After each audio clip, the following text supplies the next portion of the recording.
kita tiku sabia ike. Itu ada toa mau sai kere ya. Weti ni tuogeno, Yesus nebe ni tuogeno. Itu ada toa mau sai kere ya. Weti ni tuogeno, Yesus nebe ni tuogeno. Wah. Salve, salam sejahtera, Ibu Bapak, Saudari dan Saudara, sahabat Silimo Katolik yang terkasih. Bersama saya, Pastor Bartol Oyan, dalam Renungan Harian Silimo Katolik, edisi hari ini, Rabu 6 November 2024, pada Pekan Biasa ke-31. Mari kita bersama-sama mengawali hari ini dengan mendengar dan merenungkan firman Tuhan, sambil kita mempersembahkan intensi-intensi kita hari ini. Dalam nama Bapa dan Putra dan Roh Kudus. Amin. Rahmat Tuhan kita Yesus Kristus, cinta kasih Allah dalam persekutuan Roh Kudus senantiasa beserta kita, sekarang dan selama-lamanya. Marilah berdoa. Allah Bapa sumber kekuatan, karya keselamatanmu Engkau nyatakan kepada semua orang. Kami mohon, kuatkanlah iman kami, agar dapat melakukan segala sesuatu tanpa mengeluh, dengan pengantaraan Yesus Kristus Putramu Tuhan kami, yang bersama dengan Dikau dalam persatuan Roh Kudus, hidup dan berkuasa, Allah sepanjang segala masa. Amin. Kita siapkan hati kita untuk mendengarkan bacaan. Tuhan bersamamu dan bersama rohmu. Inilah Injil suci menurut Lukas. Dimuliakanlah Tuhan. Pada suatu ketika, orang berduyun-duyun mengikuti Yesus dalam perjalanannya.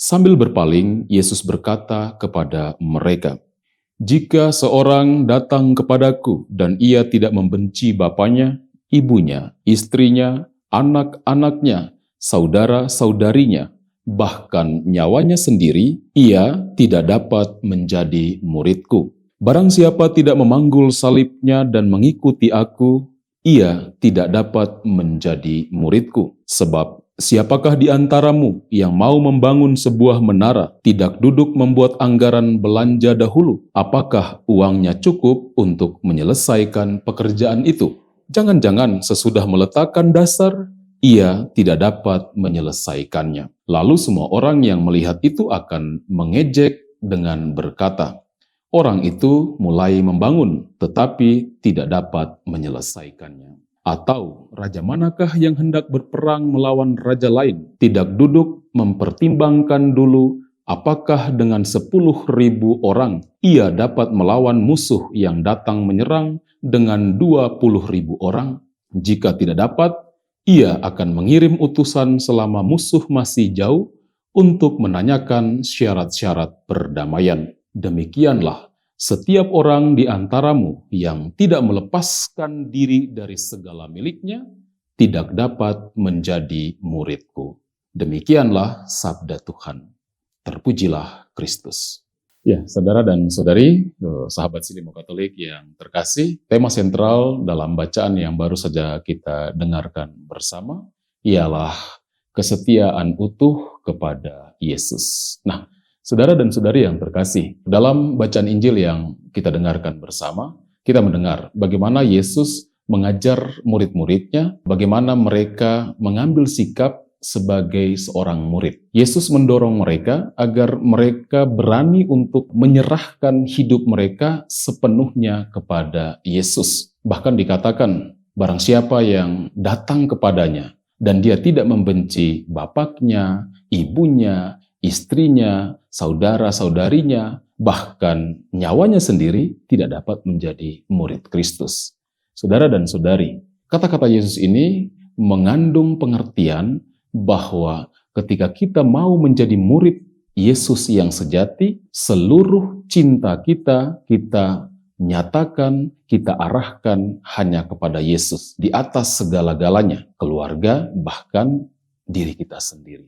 Nah, saudara dan saudari yang terkasih, mengapa Yesus menuntut kita untuk setia secara utuh kepadanya? tuntutan Yesus ini tentu punya alasan, karena sebagai murid Kristus, kita harus mengambil bagian dalam kehidupan Kristus, meneladan kehidupan Kristus, terutama kesiapan diri kita untuk memanggul salib kita. Karena sebagai pengikut Kristus, kita tidak bisa lepas dari salib. Mengikuti Yesus itu bukan berarti kita terbebas dari salib. Justru ketika kita mengikuti Yesus, kita harus siap untuk menerima salib dalam hidup kita. Salib kita itu bisa berupa penderitaan, bisa berupa tantangan-tantangan, terutama ketika kita melakukan kehendak Tuhan. Saudara dan saudari, untuk itu semua dituntut kesetiaan yang utuh. Karena tanpa itu, kita tidak bisa mengikuti, meneladan Yesus secara sempurna.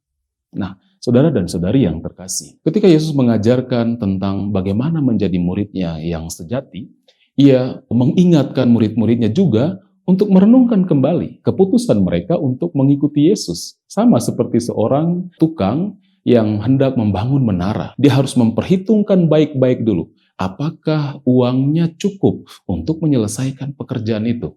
Atau seorang raja yang mau mengadakan perang, dia harus hitung baik-baik dulu. Apakah dengan 10.000 tentara dia bisa melawan atau menahan serangan tentara yang datang dengan 20.000. Di situ Yesus mengajak kita untuk kembali merenungkan keputusan kita, pilihan kita untuk mengikuti Dia. Karena mengikuti Yesus itu artinya kita harus sungguh-sungguh memberikan diri kita. Kita harus berkorban, memikul salib kita. Karena mengikuti Yesus juga itu harus secara penuh, total, tuntas, sampai selesai. Jangan sampai kita berhenti di tengah jalan. Kita hanya mengikuti Yesus di waktu yang senang saja. Atau kita hanya mengikuti Yesus sesuai dengan selera kita saja. Yesus menuntut sebuah kesetiaan yang total dalam suka maupun dalam duka. Dalam keadaan yang sukses maupun dalam keadaan kita terpuruk. Yesus mau kita secara utuh, setia mengikutinya sampai akhir hidup kita. Kita berdoa, kita mohon. Semoga Roh Kudus membantu, menolong kita, menguatkan kita, sehingga kita bisa menjadi murid-murid yang sejati, yang menaruh kesetiaan kita secara utuh hanya kepada Yesus. Tuhan menolong dan memberkati kita. Amin. Mari kita akhiri renungan kita hari ini dengan doa dan mohon berkat Tuhan. Marilah berdoa. Allah Bapa yang Maha Baik, kami bersyukur atas anugerah sabda ilahi-Mu. Semoga Engkau memberkati kami dalam seluruh kegiatan kami sepanjang hari ini dengan segala intensi-intensi kami. Semoga santapan yang kami terima menjiwai kami untuk hidup sebagai murid Kristus yang setia secara utuh kepadanya, sehingga kami semakin layak menyambut kerajaan-Nya yang abadi. Sebab Dialah Tuhan pengantara kami. Amin. Tuhan bersamamu dan bersama rohmu. Semoga kita sekalian dalam seluruh aktivitas kita sepanjang hari ini dan semua intensi-intensi kita hari ini senantiasa dibimbing, dilindungi oleh berkat Allah yang Maha Kuasa, Bapa dan Putra dan Roh Kudus. Amin. Saudara dan saudari, dengan ini renungan kita telah selesai. Pergilah, wartakanlah Tuhan dengan hidupmu. Syukur kepada Allah.